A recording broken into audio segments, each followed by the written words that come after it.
ఈరోజు నాకు పృథ్వీ చాలా మెచ్యూర్డ్‌గా అనిపించాడు. ఎందుకంటే తను లాస్ట్‌లో నబీల్‌కి తనకి ఒక టాస్క్ జరిగింది. ఆ టాస్క్‌లో తను చాలా ఫాస్ట్‌గా చేశాడు.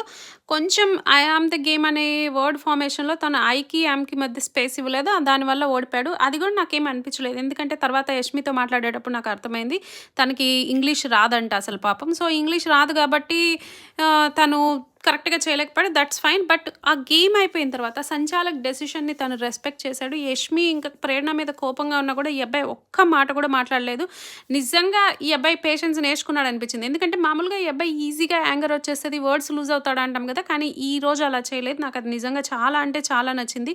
ఈవెన్ తను నిఖిల్ కూడా నాకెక్కడో పృథ్వీని మిస్‌లీడ్ చేశాడనిపించింది. ఎందుకంటే నిఖిల్‌కేమన్నా ఒక ఫీలింగ్ ఏమో పృథ్వీ చీఫ్ అయితే నెగటివిటీ ఎక్కువొస్తదనేసి నేను మళ్ళీ నిఖిల్‌కి ఫ్రెండ్ ఐ అగ్రీ. బట్ నాకెందుకో పృథ్వీ కొంచెం పృథ్వీని కన్‌ఫ్యూజ్ చేశాడేమో నిఖిల్ అనిపించింది. బట్ పృథ్వీ అయితే చాలా బాగా ఆడాడు.